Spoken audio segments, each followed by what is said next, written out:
எம்எல்சியோட league stages over ஆகிருக்கு. இந்த video நீங்கள் பார்க்குறப்போ டிஎஸ்கே டாப் 2ல ஃபினிஷ் பண்ணியிருக்காங்களா ஆர் தேர்ட் பிளேஸ் இந்த பாயிண்ட்ஸ் டேபிளில் முடிச்சிருக்காங்களா அப்படிங்கிறது கண்டிப்பாக கமெண்ட் சொல்லிட்டு போங்க. என்னோட ஒப்பீனியன் டாப் 2ல கண்டிப்பாக ஃபினிஷ் பண்ணுவாங்கன்னு. One of MI New York or LAKR win பண்ணாலே இன்னைக்கு வந்து டிஎஸ்கே வந்து டாப் 2ல ஃபினிஷ் பண்ணிடலாம். எஸ், இந்த வீடியோ போஸ்ட் ஆகிறப்போ 2 மேட்சஸுமே வந்து முடிஞ்சிருக்கும். இன்னைக்கு என்ன நாள்னு உங்க எல்லாருக்குமே தெரியும். இன்னைக்கு நம்ம தல தோனியோட 44வது பிறந்த நாள். ஸோ அவருக்கு ஒரு ஹாப்பி பர்த்டே விஷயம் நம்ம சொல்லிடலாம் நம்ம சேனல் சார்பாக. எம்எஸ் தோனி த அன்டோல்ட் ஸ்டோரி மூவியார சில செலக்டட் தியேட்டர்ஸில் வந்து ஸ்க்ரீன் பண்ணுறாங்க. ஸோ எஸ், நானும் வந்து புக் பண்ணியிருக்கேன் டிக்கெட். ஸோ இன்னைக்கு பார்க்க போகிறேன்.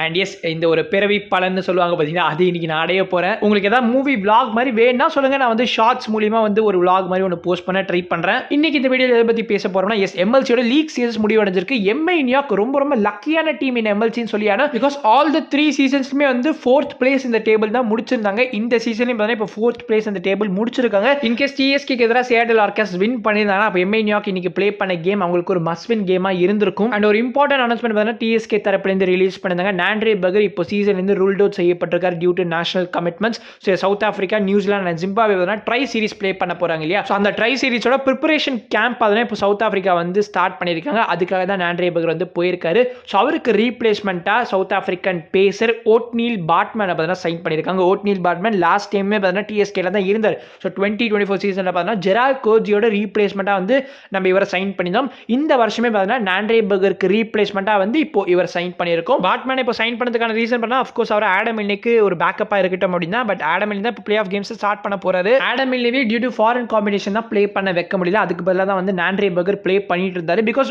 ஒன் ஃபாரின் பேசர் மட்டும் தான் உங்களால் 11ல் வந்து ஃபிட் இன் பண்ண முடியும். இதை வந்து சீசனோட ஸ்டார்டிங்லேயே நம்ம சொல்லியிருப்போம். எஸ், 1 or 2 கேம்ஸில் வந்து Nandre Burger and Adam Milne 2 பேருமே 11ல் யூஸ் பண்ணி பார்த்தாங்க. It did work out. So anyways, Ottneil பாட்மேனோட சைனிங்கை பற்றி உங்களோட ஒப்பீனியன்ஸை கண்டிப்பாக கமெண்ட்ஸில் ஷேர் பண்ணுங்க. We have to start with our captain, leader, legend Faf du Plessis, எம்எல்சியோட லீடிங் ரன் ஸ்கோரர். இந்த எம்எல்சியோட ஃபர்ஸ்ட் 3 கேம்ஸை பார்த்து ஃபாஃபை கிரிட்டிசைஸ் பண்ணதில் நானுமே ஒருத்தன். அதுக்கப்புறமா ஃபாஃபோட அந்த ரிடம்ஷன் ஸ்டார்ட் ஆச்சுங்க. இந்த எம்எல்சியில் ஆல்ரெடி 2 செஞ்சுரி ஸ்கோர் பண்ணியிருந்தாரு. கண்டிப்பாக அவரால் நேற்றுக்குமே செஞ்சுரி ஸ்கோர் பண்ணியிருக்க முடியும். பட் ஃபாஃப் அவரோட பர்சனல் ரெக்கார்ட்ஸை கேர் பண்ணிக்காம அவர் ஒரு ட்ரூ டீம் மேனாக யோசிச்சார். அந்த நொடியில் லாஸ்ட் ஓவர் ஃபாஃப் ப்ளே பண்ணியிருந்தாலே கண்டிப்பாக அவரால் செஞ்சுரி கம்ப்ளீட் பண்ணியிருக்க முடியும். ஆனால் டானவன் ஃபெரேராக்கு சான்ஸ் கொடுக்கணும் அப்படிங்கிற ரீசனுக்காக பாருங்க ஃபாஃப் வந்து ரிட்டையர்ட் அவுட் ஆகிட்டு வெளில போனார் டக் அவுட்டுக்கு. 91 or 52 ஸ்கோர் பண்ணிட்டு ரிட்டையர்ட் அவுட் ஆகினா அவர் எங்க? 6 ரன் 5 பால் ஸ்கோர் பண்ணிட்டு ரிட்டையர்ட் அவுட் ஆகினா இவன் எங்க? இந்த ஸ்லோ அண்ட் ஸ்லக்கிஷ் விக்கெட்ல ரன் ஸ்கோர் பண்ண முடியல அப்படிங்கிறது வந்து TSK vs San Francisco Unicorns கேமை பார்த்தே நம்ம தெரிஞ்சுக்கிட்டோம். பட் இந்த சியாட்டில் ஆர்காஸ் கேம்ல பார்த்தா 2 of our batters understood the wicket, Faf du Plessis and Shubham Ranjane. Shubham Ranjane is a player to be appreciated guys, because whenever we needed he stood up. அந்த LAKR கேமே ஒரு எடுத்துக்காட்டு. அந்த கேம்ல பார்த்தா 70 run score பண்ணியிருப்பாரு. And இந்த Seattle Orcas கேம்ல பார்த்தா ஃபாஃபுக்கு ஒரு நல்ல பார்ட்னர்ஷிப் கொடுத்திருப்பாரு. 65 of 41 டெலிவரி ஸ்கோர் பண்ணியிருந்தாரு. ஸ்மித் பட்டேல் டெஃபினெட்லி ஒரு பிக் லெட் டவுனா தான் இப்போதைக்கு இருந்திருக்காரு. அவர் வந்து சப்ளிமெண்டரி டிராஃப்ட் பிக்கா வந்து டிஎஸ்கே இந்த சீசன்ல சைன் பண்ணியிருந்தாங்க. டெவான் கான்வேக்கு பதிலாக வந்து அவர் வாக் இன் பண்ணார் 11க்குள்ள. But he couldn't deliver. அவர் எவ்வளவுக்கு எவ்வளவு டாட் பால்ஸ் ப்ளே பண்றாரோ அது ஃபாஃப் மட்டும் தான் பிரஷர் இன்க்ரீஸ் ஆகுது. மேபி ஸ்மித் பட்டேலுக்கு பதிலாக again time to think about Devon Conway. வேணா கண்டிப்பா கான்வே உங்களால் 11ல ஃபிட் இன் பண்ண முடியாது. அதனால மேபி ஸ்மித் பட்டேலுக்கு பதிலாக ஜோஷுவா ட்ராம்பை ட்ரை பண்ணலாம். But Joshua Tromp is not a top order batter. TSK in this wicket 188 score பண்ணது கண்டிப்பாக குட் ஜாப் தான். பட் இப்போ எம்எல்சி திரும்ப வந்து கிராண்ட் பிரேயர் இன் டெக்ஸஸ்க்கு மூவ் ஆகுது. ஸோ நம்மளோட ஹோம் கிரவுண்டில் தான் பார்த்தீங்கன்னா பிளே ஆஃப் கேம்ஸ்லாம் நடக்க போகுது. நம்ம ஹோம் கிரவுண்டில் நம்மளோட ட்ராக் ரெக்கார்டு எப்படி இருக்குன்னு நம்ம எல்லாருக்குமே தெரியும். அதுதான் கொஞ்சம் பயமாக இருக்கு. எனிவே டிஎஸ்கே டாப் 2ல ஃபினிஷ் பண்ணிட்டாங்கன்னா அப்போ கண்டிப்பாக வந்து நமக்கு ஒரு எக்ஸ்ட்ரா குஷன் இருக்கும் இல்லையா. நம்ம கண்டிப்பாக ஃபைனல்ஸ் ரீச் பண்ணிட முடியும். இன்கேஸ் டாப் 2ல ஃபினிஷ் பண்ணலாம். நம்மளோட பவுலிங் லைனை பார்த்தா இந்த சீசனை கேரி பண்ணியிருக்காங்கன்னு கண்டிப்பாக சொல்லணும். Our bowling has been exceptional. Akeal ஹுசைனோட அரைவலுக்கு அப்புறமா our bowling became even more stronger. 4 overs-ல 24 runs concede பண்ணி 2 wickets பண்ணி இன்னைக்கு எடுத்திருப்பாரு.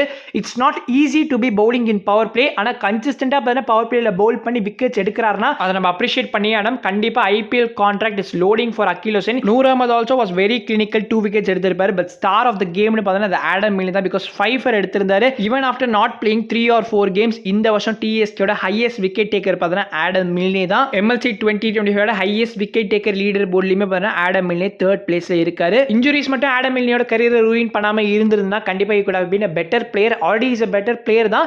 பட் அவர் வந்து இன்னுமே ஒரு பெரிய ஸ்டாரா இருந்திருப்பாரு. அவரோட கரியர் வந்து ப்ரொலாங் ஆகியிருக்கும். மேபி SA20 ஆக்ஷன்ல ஆடம் மில்னே ரெஜிஸ்டர் பண்ணனா JSK can definitely go for him. New ball and slog overs ரெண்டுத்துலயுமே ஆடம் மில்னே சூப்பர்பா பவுல் பண்றாரு. யார்க்கர்ஸ்மே நல்லா நெயில் பண்றாரு. நல்ல பேஸ்லயுமே வந்து போடுறாரு. So Adam Milne to JSK நடக்கிறதா இல்லையா அப்படிங்கறத பொறுத்து வந்து பார்க்கலாம். அண்ட் TSK இந்த கேம் 51 ரன்ஸ் மார்ஜின்ல வின் பண்ணியிருந்தாங்க. இப்போ TSK கரண்டா வந்து top top of the table இருக்காங்க. பட் நான் ஸ்டார்டிங்கில் சொன்ன மாதிரி தான் இந்த வீடியோ நீங்கள் பார்க்குறப்போ டிஎஸ்கே டாப் 2லேருந்து ஸ்லிப் ஆகியிருக்கலாம் ஒரு டாப் 2ல ஃபினிஷ் பண்ணியிருக்கலாம்.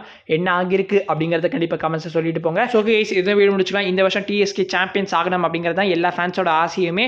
அண்ட் ஃபாஃபுமே அஸ் சூப்பர் கிங்காக ஒரு ட்ராஃபி லிஃப்ட் பண்ணாருன்னா கண்டிப்பாக ரொம்ப மகிழ்ச்சியாக இருக்கும். And of course it will be a fitting end to his great career. And என்ன நடக்குது அப்படிங்கிறத வெயிட் பண்ணி பார்க்கலாம். நான் உங்களை நெக்ஸ்ட் வீடியோ சந்திக்கிறேன். அது வரைக்கும் பீஷியஸ் பாய்.